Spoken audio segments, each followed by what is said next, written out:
Chapitre 2. Mes petits enfants, je vous écris cela pour que vous ne péchiez point.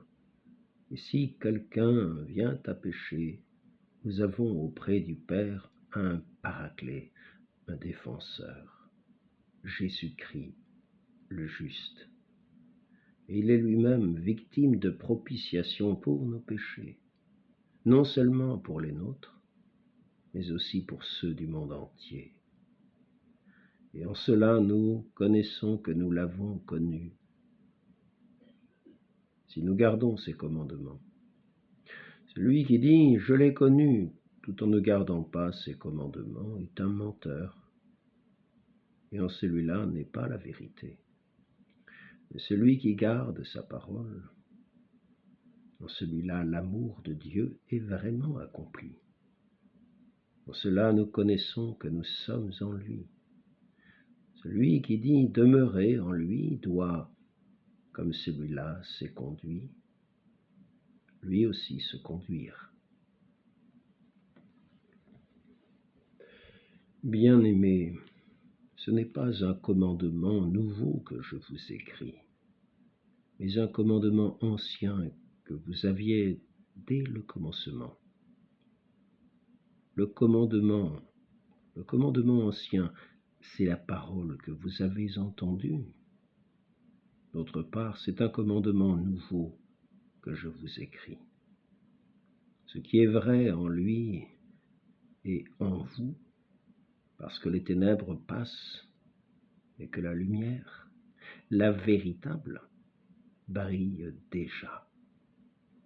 Celui qui dit être dans la lumière tout en ayant de la haine pour son frère est dans les ténèbres jusqu'à présent. Celui qui aime son frère demeure dans la lumière, et il n'y a pas en lui d'occasion de chute. Mais celui qui a de la haine pour son frère est dans les ténèbres et marche dans les ténèbres. Et il ne sait où il va, parce que les ténèbres ont aveuglé ses yeux.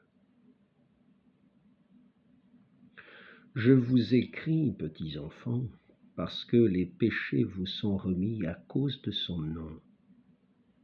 Je vous écris, Père, parce que vous avez connu celui qui est dès le commencement. Je vous écris, jeunes gens, parce que vous avez vaincu le mauvais. Je vous ai écrit, mes petits, parce que vous avez connu le Père. Je vous ai écrit, Père, parce que vous avez connu celui qui est dès le commencement. Je vous ai écrit, jeunes gens, parce que vous êtes forts et que la parole de Dieu demeure en vous, que vous avez vaincu le mauvais. N'aimez pas le monde, ni ce qui est dans le monde. Si quelqu'un aime le monde, l'amour du Père n'est pas en lui, parce que de tout ce qui est dans le monde, la convoitise de la chair, la convoitise des yeux, la forfanterie des biens, rien n'est du Père, mais cela est du monde. Et le monde passe, ainsi que sa convoitise, mais celui qui fait la volonté de Dieu demeure à jamais. Mes petits enfants, c'est la dernière heure. Et comme vous avez appris qu'un antéchrist vient, ainsi maintenant beaucoup d'antéchrists ont paru. D'où nous connaissons que c'est la dernière heure. Ils sont sortis du milieu de nous, mais ils n'étaient pas de chez nous. Car s'ils avaient été de chez nous, ils seraient demeurés avec nous. Mais c'était pour qu'il devînt manifeste que tous ne sont pas de chez nous. Et vous avez une onction qui vient du Saint. Et tous, vous savez. Je vous ai écrit non parce que vous ne savez pas la vérité, mais parce que vous la savez, et que nul mensonge n'est de la vérité. Quel est-il le menteur? Sinon celui qui nie que Jésus est le Christ.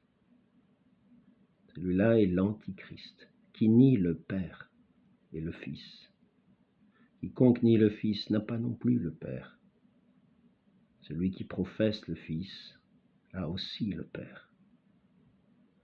Pour vous, ce que vous avez entendu dès le commencement demeure en vous. Si ce que vous avez entendu dès le commencement demeure en vous, vous aussi vous demeurerez dans le Fils et dans le Père. Et telle est la promesse que lui-même nous a faite, la vie éternelle. Je vous ai écrit cela au sujet de ceux qui vous égarent. Pour vous, l'onction que vous avez reçue de lui demeure en vous, et vous n'avez pas besoin que quelqu'un vous enseigne, mais parce que son onction vous enseigne tout, et qu'elle est vraie, et n'est pas mensonge, selon qu'elle vous a enseigné, demeurez en lui. Et maintenant, petits enfants, demeurez en lui, pour que s'il vient à se manifester, nous ayons de l'assurance et non pas la honte de nous trouver loin de lui lors de sa venue. Si vous savez qu'il est juste, connaissez que tout homme qui pratique la justice est né de lui.